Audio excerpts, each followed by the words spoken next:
Welcome back to the next volume in this series where I review follower chief gear.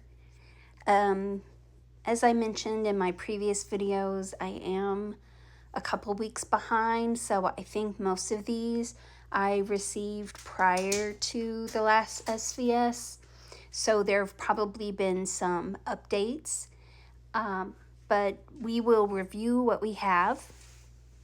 So, first, I will say that this is a relatively young account. This person has only been playing for a little bit. You can see that they are only furnace level 28 and they only have 9.2 kills, so that kind of gives you an idea of where they are at. And as always, we are going to start with infantry chief gear. And taking a look at the jacket, we can see that their jacket is already mythic or gold 3 stars. So that is actually pretty good for somebody who is only a furnace 28. So I'm gonna guess that they are probably at least a mid spender. I don't know what the rest of their stuff, like I don't know what their heroes look like or anything like that. But just looking at this, I'm going to guess that they're at least a mid spender. And then we look at their pants, and their pants are only T1 purple, so which I believe is epic. And so they're pretty far below the chief gear for the jacket. And then if we look at the marksman ring, we can see that the marksman ring is also 3 stars gold. And then the staff is T1 purple. So y'all know I like twins. And so I would say that what I would recommend for both of these is that this person brings up the jacket the pants and the staff to match the jacket and the ring. That would probably be the very first thing I would do. And then I would take the jacket and pants up to T1, probably 2 or 3 stars, so that it's a stair step above the marksman for chief gear. You want your infantry to be slightly higher than your marksman chief gear. So let's take a look at lancer gear. So for the lancer gear, this is also T1 purple, and then over here is T1 purple. So the lancer gear, it is twins. They are both T1 purple, which is good. I like that. But it is a little further behind the infantry and marksman chief gear than we would want ideally. So after this person, I don't know if it's male or female, after they get the jacket and pants and the ring and the staff the same, and then ups the infantry, then I would go in and up the lancer gear to at least gold, no stars. So I would get that up to gold, and then once they have all of the things that I've said, then they can just go in and stair step them moving forward. So it'd be infantry, marksman, lancer, infantry, marksman, lancer. So again, just to kind of recap, is to bring the staff and the pants up to gold 3 stars. Then bring the jacket and pants up to gold T1, preferably 2 stars. 1 star might be enough. And then bring the lancer gear up to at least gold, no stars or 1 star. Depends on if if they use Lancers very much. They're very early on in their game, so they probably still use 50, 20, 30. So they should probably keep their Lancer gear pretty close to their archer and infantry gear. All right, so next we're going to take a look at their charms. And here we can see that it's 533.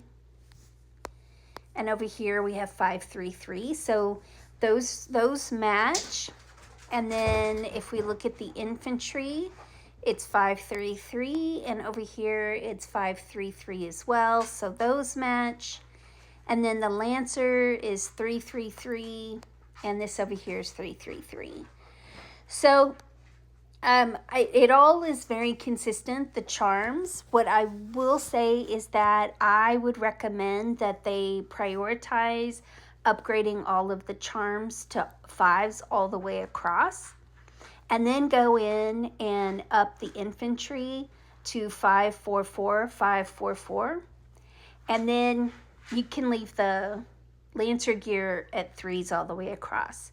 So we'll have 5s all the way across for marksmen, 544, 544 for infantry, and then 3s all the way across for Lancers.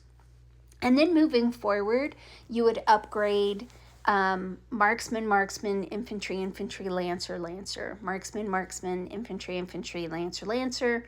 Or you could do the right side and then the left side. The key thing, though, is to make sure that when you're done, it's all as balanced as you can be.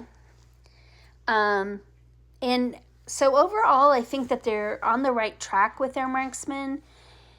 And it's not wrong to prioritize infantry as much as you are marksmen, or even a little bit more for charms. But your marksmen, they should be your top killing machine, right? And so you just want to enhance that. They also have a relatively low health, so upping their charms helps them survive a little bit longer. An argument could be made that you want your infantry to get that lethality buff that it doesn't naturally have, and it wants to be, you want your infantry to be really sturdy, and so increasing their health, so there's an argument either way. I personally have had better luck with higher marksman lethality, and I don't want my marksman lethality to get too far above my infantry lethality, because I do want my infantry to be able to withstand attacks, and I want it to be part of any attack that I do. It's always about half of what I send out in an attack, and it's usually more than half of what I have on a team defending. So it's important that my infantry are able to keep up with the marksmen, but I do prefer that my marksman lethality be a little bit higher. And then for attack and defense, which is chief gear, I want my infantry to have a little stronger attack and defense than my marksmen. But again, I can't let my marksmen fall too far behind my infantry, because I do rely on my marksmen both for attack and defense. So that's my feedback for this person, and I appreciate y'all's patience. As you know, I've had some chronic illness, and it's been a bit of a struggle this past month. But hopefully not hopefully, I am rounding out the last 3 followers, chief gears for this series. And I will be working on my new series, which is Joan d'Arc meets Whiteout Survivors. And I'm going to do some little mini stories where I interview or talk about interesting people that I've met. And I hope to have the first episode or volume posted later this week sometime. Hope y'all have a good day.